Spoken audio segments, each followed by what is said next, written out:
Hi, and welcome to the Skeptical Leftist Podcast, the show where I talk to a variety of people to spread critical thinking, progressive politics, and left-wing philosophy. And today I'm joined by Ian Bushfield. Thanks for joining me. So good to talk to you, Corey. It's been so long, we were saying. Yeah, for sure. Yeah, I think you were on my old show 2 or 3 times, and back in the old atheist skeptic days, which I'm not so much anymore, but you're still enmeshed in with your with the BC Humanists.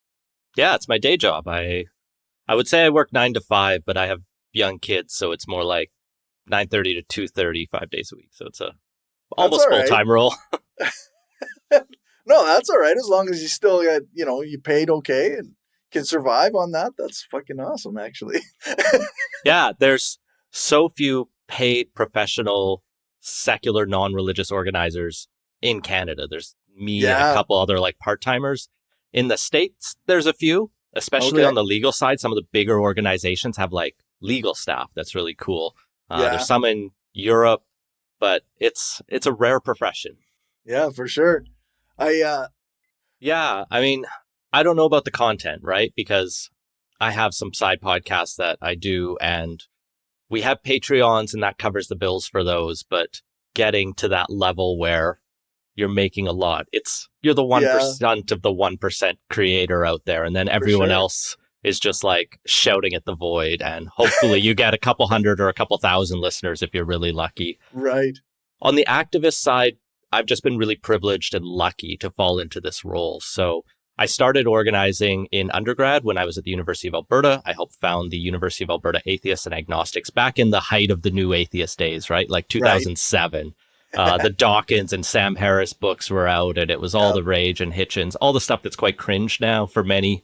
It got people out, right? And in Alberta, there was a clear need for something like that, and there definitely still is. And I would love to get into Alberta later today in this conversation, but we'll see where we go.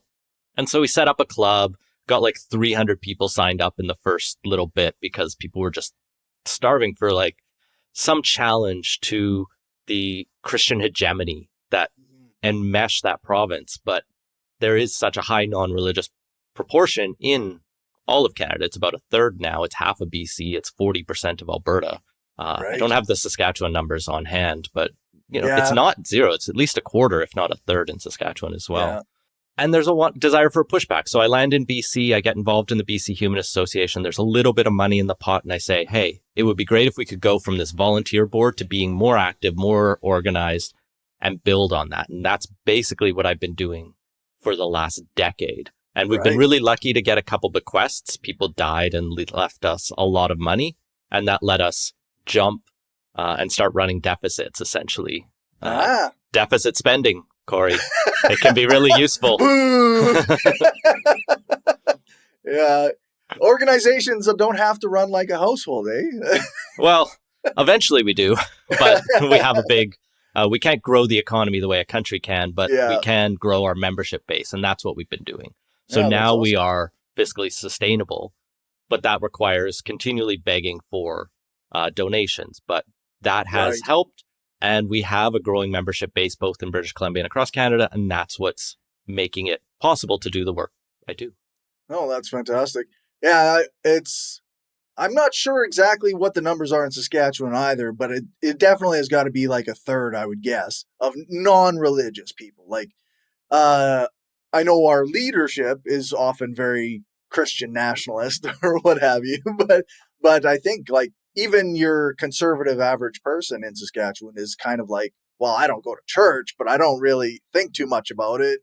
So yeah, and that's true across Canada, right? When I've seen numbers of how many people are actively going to religious service every week, it's 10 to 15% nationally. So you got a lot of soft identity in there. And even on the non-religious side, that doesn't mean hard atheist necessarily. It could just be, I don't affiliate with any of that. But what we do find is the non-religious are generally more progressive than people who actively identify as religious. Not to say there aren't progressive religious people and conservative atheists, but statistically, I'm talking at large. Yeah, for sure. There's definitely a cross section of different groups, right?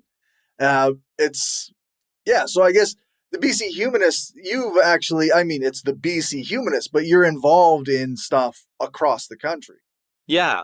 So we've done a lot of research advocacy over the last few years, and we've been lucky to get a couple Canada Summer Jobs grants that let us bring on interns to start researching things. And one of the things we were researching quite heavily was prayers at municipal council meetings. So for 10 years, this has been just straight illegal in Canada. The Supreme Court of Canada ruled very clearly you can't open a municipal council meeting with a prayer because we have what's called the duty of religious neutrality. It's state secularism in Canada. The government can't pick a side. But the Supreme Court doesn't have cops. Like, there's no one to enforce the charter except you and me. Right. Maybe that's better that way, but it does make it a little bit challenging, right? Because someone has to have some legal expertise and fight for their rights. And so we have been auditing municipalities, going through their minutes, their agendas, and recordings often of municipal council meetings to see how they open different meetings. We went through British Columbia, but we had these interns. So we're like, why don't you just start a database of everywhere across the country, every municipality over 1,000 people from coast to coast. And so we have this database, and now we're just slowly publishing report after report. I'm going to have to finish up working on our Prince Edward Island report. There's only 15 communities in PEI that are over 1,000 people. But we found one that opened their inaugural council meeting with a Christian prayer. They invited a local United Church minister to do something that, you know, her prayer wasn't like the most hell and brimstone, which we've definitely seen in some of them still. Right. But it still ends, you know, in Jesus' name, amen, which excludes a large number of the people who aren't organized or aren't identifiably Christian. They also actually in Summerside PEI, we discovered, have a historical Bible that they say they've used for every swearing in ceremony in that community since Confederation. Okay. Which is the first I've seen for that. Yeah, that's interesting. Yeah, don't know quite what to do with that. I don't think I like it. But... Yeah, that's right. Yeah, like so anyone who happens to be non-Christian would have to be swearing in on this. It's unclear. Bible? So I did ask them. I sent an email just the other day to their city council staff to try to figure out, because in most cities you can do a secular affirmation the same way you could do, like if you need to sign something legally, you can either do your oath or you can do an affirmation. And that's usually the same when you get sworn in as an MP or MLA. But there's a pressure if you were shown like, hey, Corey, every person who's been on council here has seen this Bible. You're like, so you what? Want me to do that too, right? Yeah. Like, that's what you're saying. Yeah, that's right. Yeah, no. And I imagine most people aren't going to be like, no, I'm absolutely never going to do that. But yeah, I mean, some people might. Some people are quite strong-willed, but like the default would be set there. Yeah. And like, I do want to bring back, because the initial complaint people or response we get is like, why do we care about this issue of all the others, right? Because it's largely symbolic in most cases. Sure. And doesn't make a big difference. But the answer I have is it's a winnable one, right? It's somewhere we can push the issue of religious neutrality and the importance. Like you mentioned, Christian nationalists in government. Well, we need every bulwark we can to push them back and to make sure we well enshrine what secularism is and why it is important for everyone, even the people who are religious, right? So that duty and that necessary equality, if we can find victories, we can move that forward, build that wall of separation of church and state, and make sure it's there and has a strong precedent. So even if things start to go bad, we have legal precedent to fall back on.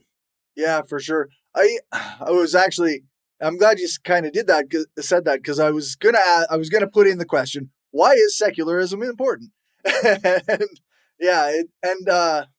A lot of times, like, so people who are new to Canada or new to English might not understand why the framing that we have for secularism. I know my partner, when we first started discussing secularism, she understood it to be like essentially rules against people having religion, because that's kind of what happened in Quebec, right?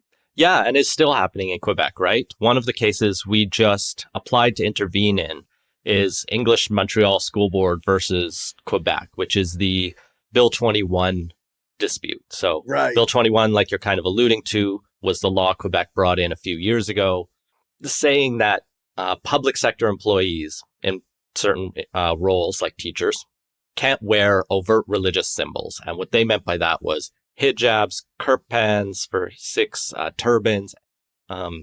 They said initially little cross necklaces were fine. Right. Yeah. But that. Yeah, I know. It's nonsense. And how they frame that is in the French term is laïcité, which often gets translated in English media to just secularism or neutrality. But the reason that Supreme Court case around municipal prayers talks about the duty of religious neutrality quite explicitly is because they didn't want to translate laïcité to secularism, and they didn't want to because the Supreme Court of Canada had to deal with the Quebec case that was then also they have to write in both languages for the entire country. Right. So they set this out that the government's duty is to neither promote nor infringe anyone's religious expression. Mm-hmm. And what Quebec is doing is infringing people's religious expression very clearly, sure. Which is why they invoke the notwithstanding clause of the charter to say, well, the charter doesn't apply to this case. And so they're trying to fight it all the way to Supreme Court because there's a lot of technical grounds. Some Muslim groups have argued there's sex discrimination in here because it disproportionately affects Muslim women, as opposed to you and I won't be subject to this law in any reasonable way, even if we were Christian or religious, even if we were Muslim, right? Yeah. There's nothing we would be required to wear by our religion. And there's parts of the charter that guarantee equality of the sexes. So there's nuances to this, and we're trying to bring some arguments about the importance of the duty of neutrality and whether that transcends the religious freedom requirements in the charter. Is it a fundamental part of our legal system in a way? Right. But we're waiting to hear back if we even get to bring those arguments to the Supreme Court. I guess for Americans, they may not understand what the notwithstanding clause is. Yes, our Bill of Rights, as it were, was introduced in 1982 because it took us a while to enshrine all of that and become, a standalone country where we still invite the king of another country to. He's our king too, right, Corey? Somehow, he's our king too. To present the throne speech. So within our Charter of Rights, to get the political compromise of all the provinces signing in on it, I think it was actually an NDP premier from Manitoba that suggested this, or he at least supported it. This idea of a notwithstanding clause, that if a government thought that, or the courts knocked down a law saying it's unconstitutional, the government could say, we are ignoring that part of the Constitution to pass this law for a period of 5 years, and we will have to renew it every 5 years. The idea being within 5 years, there's going to be an election. So if it was deeply unpopular that they brought it in, the government could be replaced with one who wouldn't. And the left-wing argument for this was a fear that unions and healthcare would get taken down by freedom of association and some of the others. That hasn't happened, in my personal opinion, thankfully. Yeah. And what we've instead seen is Quebec has regularly used the notwithstanding clause to protect the French language on this issue of laïcité. And a few other provinces have threatened or used it around. They threatened it around same-sex marriage. Ontario has used it around union right to strike provisions that they actually walked back. They were going to use it. Ontario used it a couple other times when they didn't like court rulings around. They changed the composition of Toronto Council right before an election, and people argued that was a infringement of their freedom of expression. And a lower court bought that, so the province was like, notwithstanding, that's dumb ruling, which lost on appeal, which is, I think, the right way to go, because it was a stretch of a legal argument. Right. Saskatchewan invoked it in a case where a school district had successfully challenged the province's funding of Catholic schools, which is constitutionally protected, and there are stuff we don't need to get into. But there was an argument that sending non-Catholics to Catholic schools violated freedom of religion, which is one I'm quite sympathetic to. Yeah. And the province notwithstanding clause that, but then won on appeal anyway. Right. And then it's being threatened by the federal conservatives for crime bills and many other things. Of course, yeah. The Pandora's box is slowly opening on that. And I know Scott Moe in particular has mentioned the notwithstanding clause a few times when talking about issues with trans kids in schools and stuff. So, I mean, it's one of these loopholes that people in power can use to like say, oh no, well, just because you don't like it doesn't mean I don't get to do it. Yeah. And there was just a senator introduced a bill that would restrict the federal government's use of it if it passed. Well, It would say that the federal government could only use the notwithstanding clause if a court case happened first. Like in Saskatchewan's place with the trans bill, they're implementing it proactively. And Pierre Poilievre was talking about doing it proactively. Yeah. And that it would also require a supermajority, 2/3 of MPs voting in favor, which right now it's just a simple majority. It's just a normal bill you would have to pass. Right, yeah. And there's a few other provisions, but I don't know if that'll go anywhere, but it's interesting to see the Senate have some use and bring some things forward that... It's not just a body of like stampers. Yeah. I think since they've become really independent, a lot of them take that role very seriously and do want to like work to the betterment of Canada. Like, you don't necessarily have to agree with all their politics, but I do think a lot of them are trying to do some good work. Yeah, that's good. It's a tough one. Yeah. Yeah. We don't need to debate the Senate here today. No, that's right. Yeah. I mean, obviously, I'm kind of like anti-state in just about every way. So like the nuances of the Senate versus other forms of other parts of the government is like one of those things. It's like, I get it. I get the debate within the state, but also I don't care that much. So I guess, what are some more issues that maybe like you're doing a lot of TikToks, and I see you arguing against a lot of comments and whatnot that people bring up. So what are some of the, I guess, comments that maybe you hear a lot when you're posting about your actions?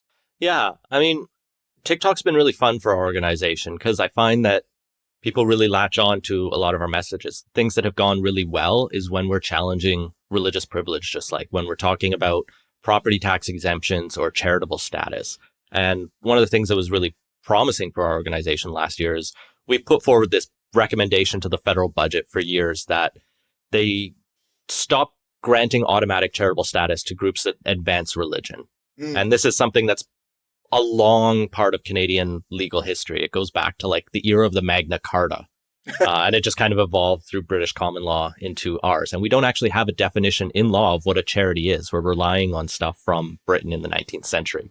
Right. So we say it's time to modernize that. And maybe we question if religion itself is a public benefit. Not to say it's a harm necessarily. Some people argue that very vehemently on our channel, but we're not anti-religious. We're just trying to promote an equality and an approach that, doesn't presume the benefit of religion. Mm-hmm. And people glom onto that. People love it. People are like, tax a church and all of that, which is not even like a position we hard take. But that questioning of the benefit has been really successful there. We're starting to work a lot more on property tax exemptions.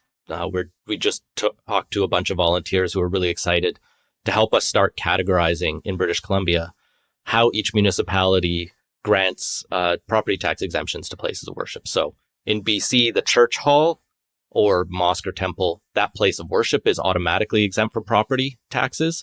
But if they own it, if that group owns additional lands around it, like a parking lot, playgrounds, affordable housing even, those are up to the city whether or not to grant or not. And what we've seen when we've done an initial audit of this is most grant all of those, the full exemption from property taxes, but some grant none, and others ask them to prove their benefit. Like, how do you benefit the community? Fill out this form. Maybe they read it, maybe they don't, but they at least have like the idea of a test there. And as we audit this, we can start to calculate, what is the cost to municipalities? A lot of our local governments are starved for funding, so there's a lot of interest in this. The city of Iqaluit, the capital of Nunavut, a couple of years ago, they actually decided to end the property tax exemptions for the two local churches. And the mayor pointed to residential schools as the reason. Why? Because he just was very mad at religion in general. Which I get it. Yeah, I wasn't going to argue with him. But, there's lots of different reasons. Like different communities might take the position that most of these churches have apologized for their past wrongs and are doing some restitution for that. And unfortunately, our state isn't providing all the social services that people need. And religion has stepped into some of those roles and sometimes quite well. First United in the downtown east side in Vancouver does an incredible amount of work for that community. They've turned their church into basically a daytime shelter for people who need it. Like, it's hard to argue that that's not helpful, right? Yeah, for sure. So it's a complex issue, and one we like to explore, and our reports for that reason are often tens to over 100 pages long, because we like to explore the issue thoroughly, make sure we're very accurate about everything we put out.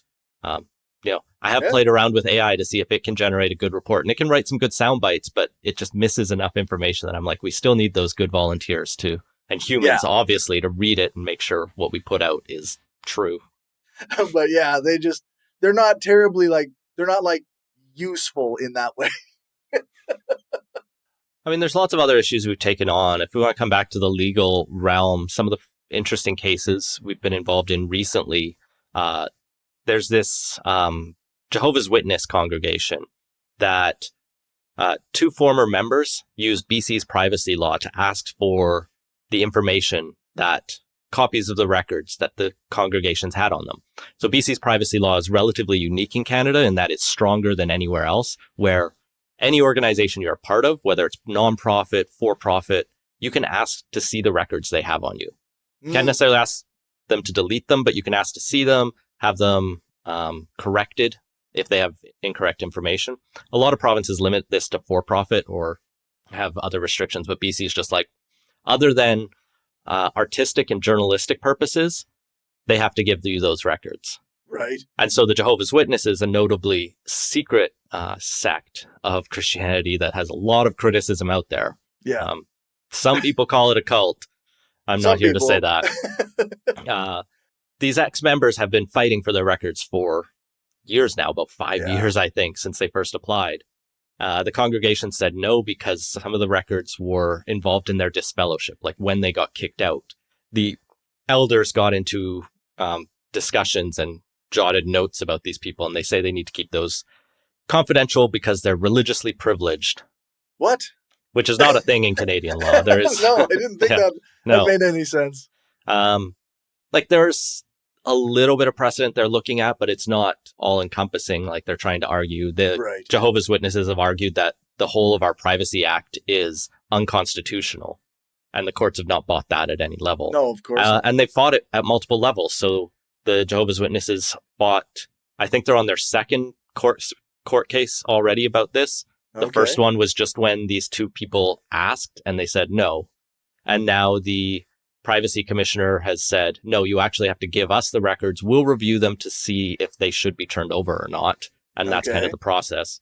And that's now been reviewed through the BC Court of Appeal, who we intervened at the BC Supreme Court and BC Court of Appeal to argue the importance of the public interest in non-religious and ex-religious people being able to access the records on them. Like you can't really exercise your freedom of religion unless you can exercise your freedom from religion. Exactly. And that might and that means being able to say, hey, I've left. What do you know about me?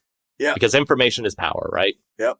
And so it's a really interesting case for all these different privacy reasons. And the Jehovah's Witnesses are going to appeal it to the Supreme Court of Canada. We'll see if they hear it. If they don't, then they have to give the records over to the privacy commissioner. And then they can decide whether to give them to these ex-members, and the Jehovah's Witnesses can probably file 2 more lawsuits in that time. Before anything is made public even, right? Yeah. The courts are like, we don't even have the records to decide if the facts are here. So it's been a fascinating case. And what's really inspiring about that is as we talk about that one, we hear from people who've left the Jehovah's Witnesses who are like, thank you so much, right? There are forums. The Reddit XJW sub loves us for this, right? It's a lot of people who have deep trauma from the religious groups they have left and feel that need for community. And, there's all the challenges of the atheist scene and what's the value in it. But for those people who get out of a toxic situation and just need a community that can say, hey, whatever you're feeling is valid. Like, we'll help you work through that and to get to a better place. I think that's been something that's developed in the last 5 or 10 years that's been really positive to see. Yeah, like the idea that you're not on your own is so helpful to people. Yeah. Well, and one of the things, to bring it to Alberta, one of those books that they're talking about banning is called Blankets, and it's by an ex-evangelical who talks about his leaving the religion he grew up in and the toxicity he felt around that. And so some of the explicit graphic things, Corey, are just like the priests he had to deal with. Right. Or the like things that he heard in that church. Wow. And so it's not like the government is trying to ban, I don't know, porn. They're trying to ban a book that's critical of Christianity. Yeah, no, specifically, like, yeah, that's wild.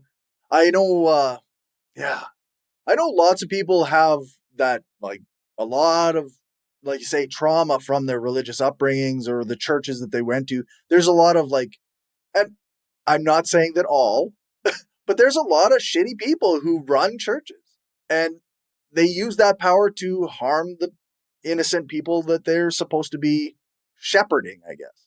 Yeah, and like, I don't think that's unique to religion, right? We've seen issues in Boy Scouts and so many other organizations. You see it in political parties, right? You talk to someone who's gotten involved in any organization, especially a small one that thinks it's important. Yeah. And toxic people get to the top too often. Yeah. What is kind of unique about religion is the special privilege they try to claim for it.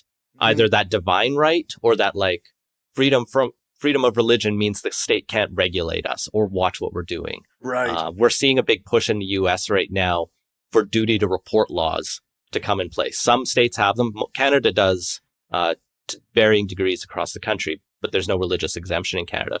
But various states exempt clergy from having to report child sex abuse. Right. Or child abuse at all.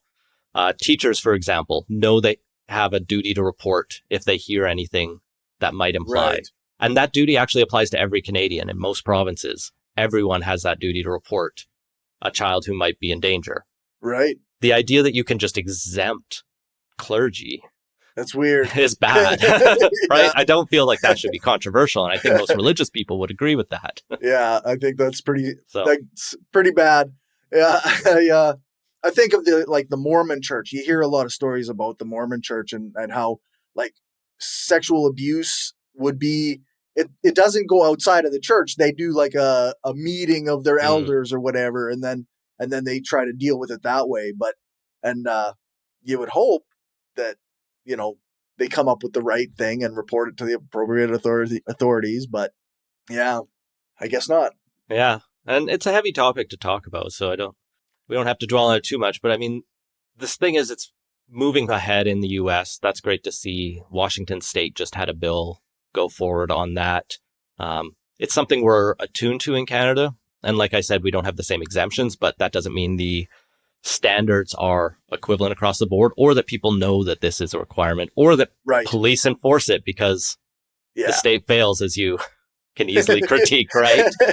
Yeah, that's right. And I know like a lot of people, they might take their religious leader's word on things, whether, if you talk to your priest and he says, well, don't say anything to the police, I'll deal with this in the church, then you might just listen to them. Yeah. And if you're in a smaller, remote community, you don't know what systems and supports could be there.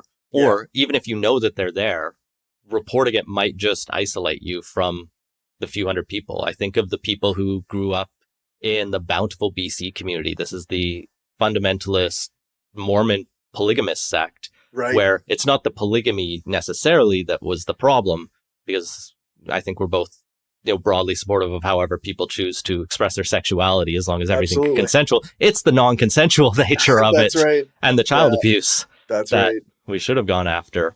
Yeah, you had a whole community led by a couple men who decided they needed to have as many wives as they wanted and as many kids as they wanted from that. So you have hundreds of children born to dozens of women, all who go to a school run by this family.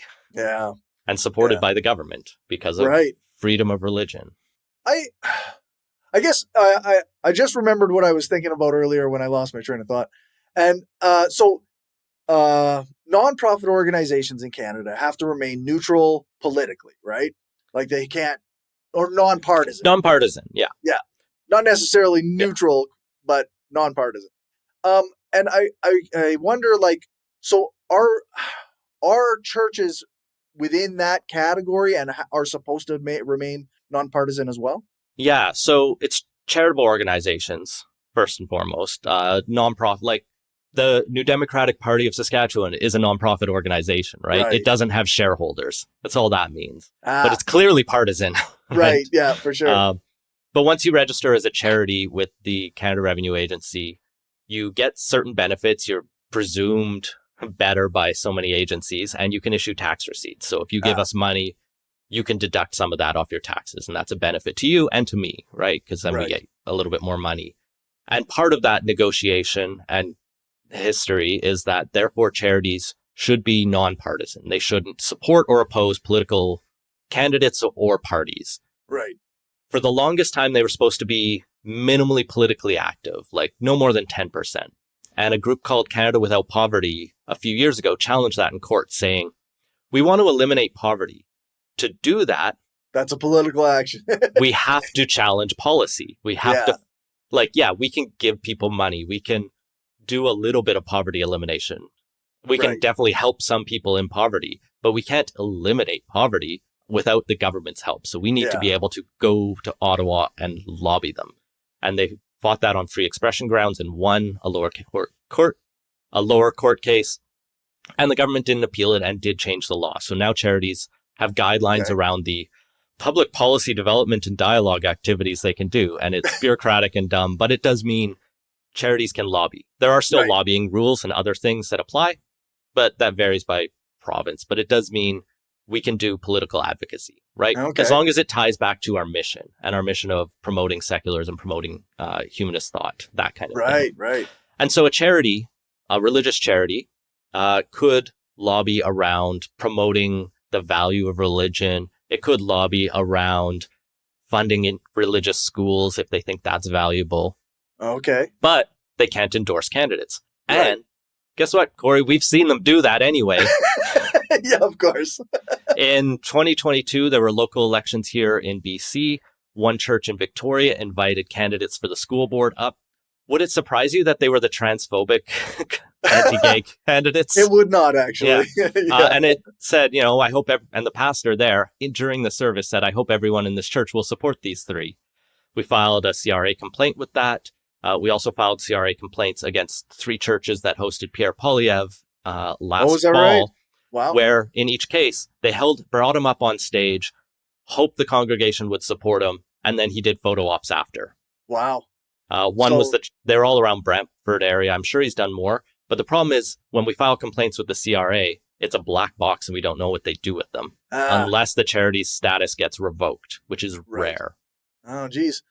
Yeah, it's like, it makes me, because I think of the United States, obviously, where they have they almost have a day where all the churches that want to endorse people, they flout this law and on purpose. And it makes me think so in Canada, it is, in a way, we have similar rules, but they ignore them in whatever way they choose.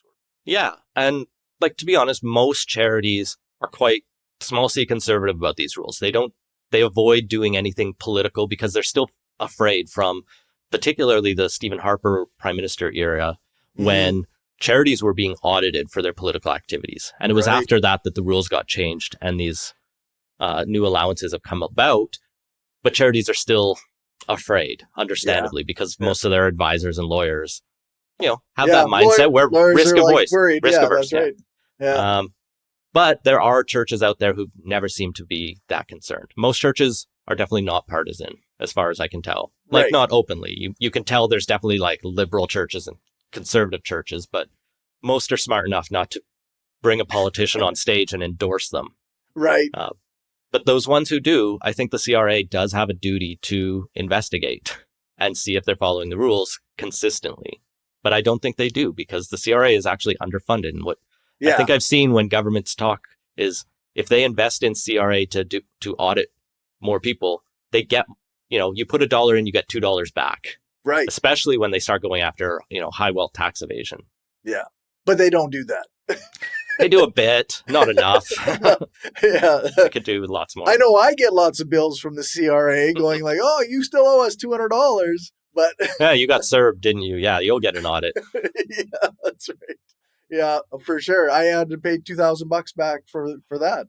Yeah. I got overpaid on EI and had to pay that back. Yeah. Yeah. No, they'll have to come after the regular guy every time. But yeah, yeah, I'm not as anti-religion as I once was, but I'm still very like anti-religious power in government, right? Mm-hmm. It just seems like there's a lot of overreach, I guess, or intermingling of these attitudes, like the number of private religious schools that Saskatchewan gives money to as a government is it's concerning and frustrating often. Yeah, the thing I like to frame it as is we're not anti-religion, we're anti-religious privilege, right? We can understand uh, racial privilege and economic privilege and gender privilege and all of these, sexuality privilege. Yeah. Religious privilege is another aspect of that where Canada was founded by Christian countries, Catholic and Protestant. Right. And that permeates the society to this day. It was a big part of the residential school system. It was a big part of the genocide of Indigenous people, was Christianizing them, right? Replacing Indigenous spiritualities with Christian beliefs. And, that's where we get the idea of having meetings open with prayers, is we traced it back when the Church of England was trying to standardize the faith in England after they had their Reformation or split from the Catholic Church. They said, we're going to open every local council with a prayer. Right. The same one. It's forced, belief. And that's a problem. Yeah, absolutely. So that's where we start to challenge some of this stuff. So we're not saying that people shouldn't have their private faith. We just don't necessarily need public support for it. Yeah. The private school thing is a big thing, right? We have 3 provinces in this country, Ontario, Alberta, and Saskatchewan, that fully fund separate Catholic schools. And that's in some ways, in the 19th century, that was relatively progressive because they recognized there was a Protestant majority school system. And they went, well, we need something for the minority faith. So we'll have 2. And Canada was kind of weird there. In that, we recognize there's a minority. You had to be one of these 2, but there was some recognition of the need to include. And that has expanded to multiculturalism, and multiculturalism is not perfect, but it does try to expand that tent to be more inclusive of different perspectives. Yeah. And also try to push down the idea that any one perspective is dominant. Right. Or supreme. But we still have those Catholic schools. Yeah. Yeah. It's kind of a weird carryover. Yeah. Some provinces have gotten rid of them. Newfoundland got rid of its separate school systems in 1997, Quebec in the 1970s. So it is possible. Don't let politicians tell you it's impossible. All that we need, the province, it just needs to be the province saying we don't want this anymore. Right. Right. It is a constitutional amendment, but it's one that can be done by the province just saying it and Ottawa signing off, and Ottawa won't oppose. Yeah. I know a few years ago, we had a one school system movement in Saskatchewan, and it got shut down. I mean, it was pretty small movement, but they did some good work, and they made a good case, I thought, for the shutting down of like private religious school funding. But then it seems like the provincial government here, they almost like have a lower criteria or lower bar for which religious schools they'll fund than other places, because it's not all just Catholics. Like we have money going to like other religious schools as well. Yeah, so BC, Alberta, and Saskatchewan all fund independent schools. These are private schools. BC started in the 1970s. Basically, as soon as the Dave Barrett NDP lost and the social credit came back, one of the ideas that came out is let's have we had private schools before that, but let's fund them. And it was school choice and a lot of like right-wing neoliberal ideas coming forward. Oh, yeah. And, pushed out of the new Fraser Institute at the time and spread across the prairies. I don't know exactly when it started in Saskatchewan and Alberta, but a similar era, I think.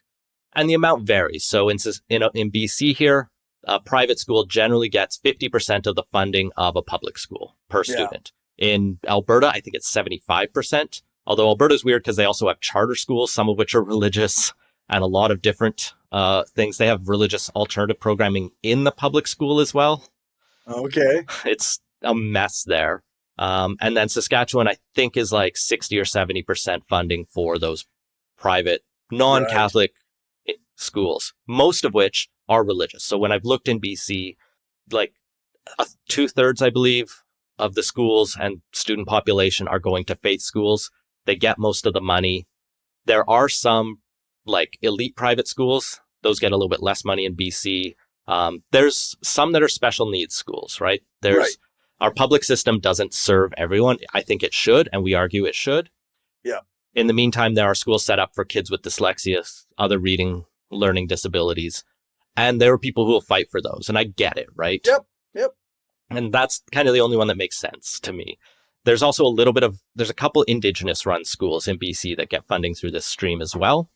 I think they actually get 100%, but overwhelmingly, they're Christian schools. BC does regulate them, I think, more than Alberta or Saskatchewan. We actually require them to be inspected by the independent schools inspector. Now, that inspector, Corey, every one of them we've ever had has come from a private Christian school, like was a former principal. So the inspection may not be as thorough. I think I called it a fox in the henhouse situation in one report. But at least the government says, you have to abide by the curriculum to get the funding. You have to pass certain policies. That includes an anti-bullying policy that says LGBTQ students need to be protected as well. Enforcement is an open question, how well they mean it, because we know a number of these schools maintain policies that sex outside a heterosexual marriage is sinful and grounds to be expelled.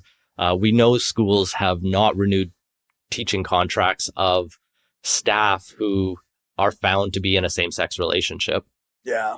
And so there's a lot of problems there from the religious side, from like just the progressive, why are we, segregating people by class and religion? Yeah. And why is the government putting money into these private schools that, maybe they may in some cases end up being more privileged and having better resources than your public schools, where many less well-off kids from families with less money are going. Yeah. And it's generally found that the people who can exercise school choice are wealthier, right? They come from wealthier families who have that ability to choose. If, you don't have the ability to pay some tuition. Now, the private school advocates will say the subsidy helps offset the tuition. But we've also found that private school enrollment in provinces that don't have this subsidy, like Ontario, tends to be similar, often, sometimes even higher than districts or jurisdictions that have private school subsidies. So in BC, we give $500 million per year to private schools. I say we could give that all to our public school system, every district of which is crying for more money right now, even under an NDP government. And we won't see a mass exodus from the private school system because people don't choose it for the tuition voucher. They choose it because their faith is important, or, the academic excellence of the elite schools. They have that kind of class issue in their head. Or maybe they do need the learning support, and maybe we can still fund those schools until we can transition those programs to the public system. Right. But, there's a lot of reasons people choose it. And we have these studies from groups like the Fraser Institute and the private school lobbies that are like, here's why people come to these schools. And very rarely they say, because I could afford it. Yeah. Yeah, that's right. And like how many people that are like downtown Regina are going to ship their kids to a private school if they, they're scraping by and living paycheck to paycheck. Mm-hmm. It seems like they'll probably send their kids to the nearest public school that probably should have enough funding to give their kids a decent education. Yeah. And it can't be understated the value of public school for a social good, right? Mm-hmm. That if we want to build a strong multicultural society, we need that ability to see people who aren't like you. Yeah. And when you segregate people, that creates social discohesion, right? Yeah. So we need to be able to mix with people who think differently, who come from different backgrounds. Like there's still, unfortunately, many of our cities aren't well mixed throughout. Right. So there is still I'm not going to call it natural segregation, but there are wealthier school areas and more working class. But at least by bringing everyone together to one school, especially once you get to the bigger high schools that generally pull from larger areas, you get that important mixing that is so valuable. to see different perspectives and help people learn and think differently about the world. My my stepdaughters go to a French school in Regina, and because their mom, my partner, her first or not her first language, but her primary language is French. So, and many people from Burundi, their primary language is French. But so they go to that school, and it's filled. It's one of the most diverse schools I've ever seen. And then you go to like the schools in like the wealthy area with all the like English speaking schools, and it's like a lot of homogenization, you would say. Yeah, I mean, I went to public school in Airdrie, Alberta, and I think that community at the time was like 90% white. So yeah. So it's maybe not as diverse as it should be. I'm being a little Pollyanna liberalish with this, but the values I think are useful and important to push towards. Yeah, for sure. Yeah, no, I think that's an important thing to do. I guess we're running sort of near an hour. We're getting closer. So we did want to talk a little bit about Christian nationalism. And we see a huge problem with it in the U.S. And so I'm curious of your take on how bad is Christian nationalism here, and what are the likelihood we're going to have to deal with that in a position of power? It's a real thing in Canada. People like to deny that it exists, or they think Canada is not as crazy about it. Right. So, I don't have a better word, as the US. But like I have on my bookshelf behind me the 2011 book by Marcy McDonald called The Armageddon Factor, which tracks what she called Christian dominionism, but it's the same thing into the Stephen Harper conservatives. Right. And it talks about how, especially in Western Canada, a lot of religious groups got really involved in politics through the Reform Party and their networks like that, and various think tanks especially.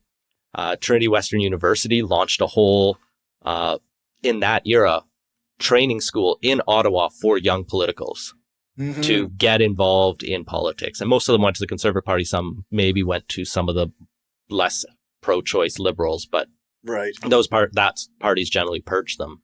But it's never really gone away. And so we saw, like, in the federal Conservatives, we've seen it boil up a couple times with, like, do you remember Derek Sloan when he tried to run for leader? He was bringing in some of these anti-choice bills. We see it come with Leslie and Lewis and a number of other MPs. We see it provincially with this push around the anti-trans stuff, the book stuff that just come out in Alberta.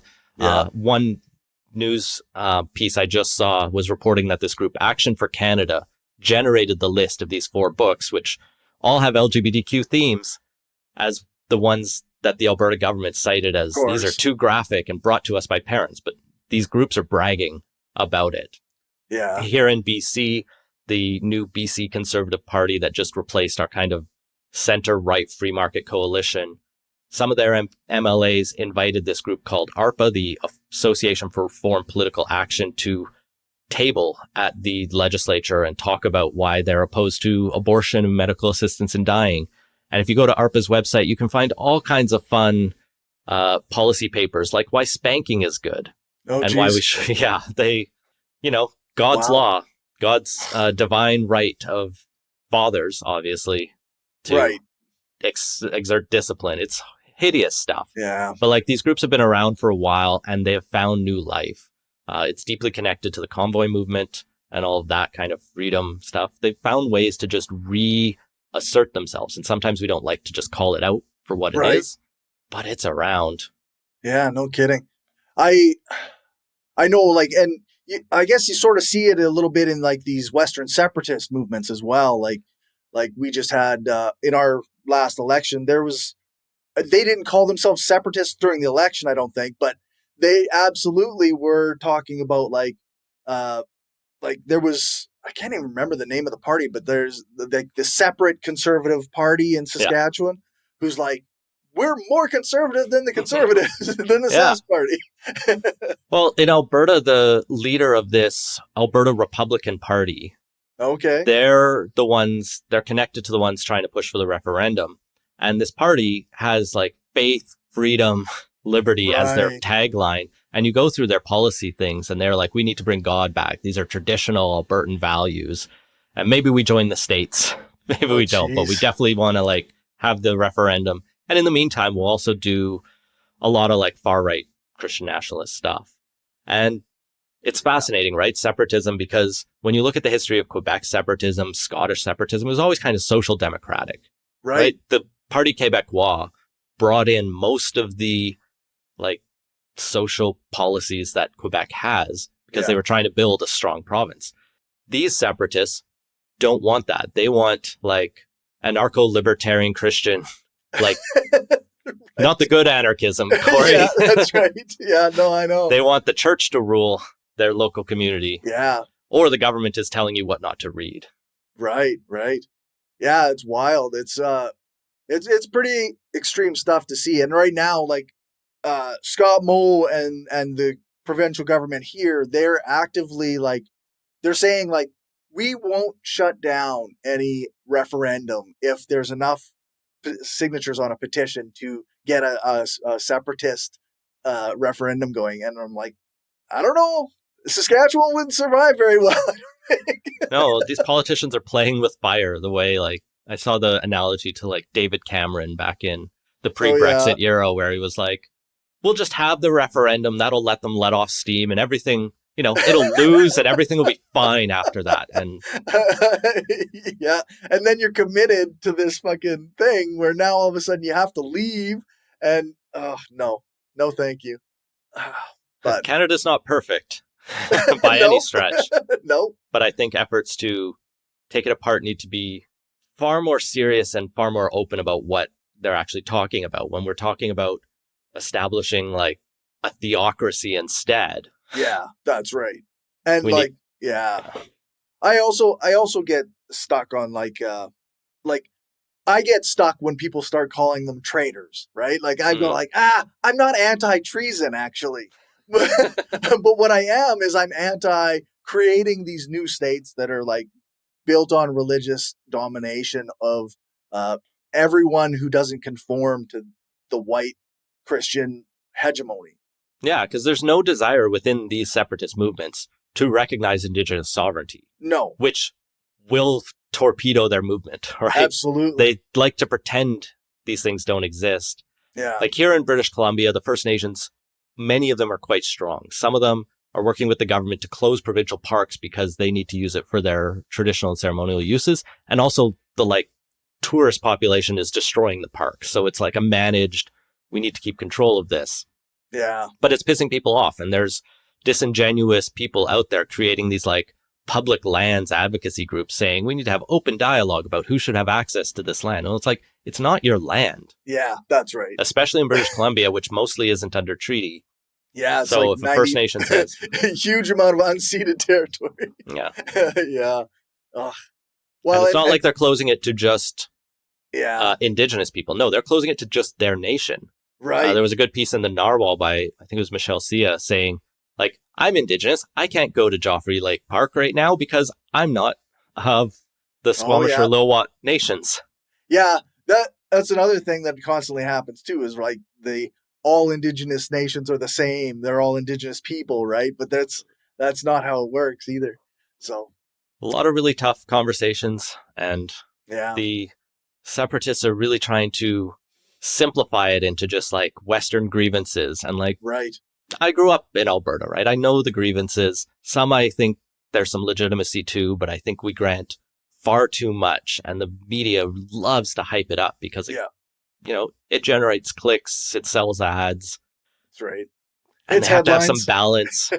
Like, it's why the referendum is so dangerous, right? It's only like 30% of Alberta or 25% in some polls support separation right now. But as soon as it becomes like a public issue, the media is going to shift to this. We need to balance and keep hearing both sides. Yeah. And it normalizes this toxicity. And I think we do need to be, open-eyed about what they are actually talking about.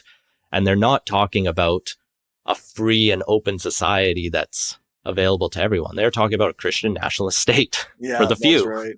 Yeah, that media effect, that's the same effect that we had with climate change and every two sidesing of every issue. Like there's not two sides to these issues. They didn't even talk about climate change in the last federal election. When I asked our members, what issues do you care about? Obviously, they care about secularism and separation of church and state, but most of our members deeply cared about climate change. Yeah. That came up as a prime issue in both of the provincial election and the federal election.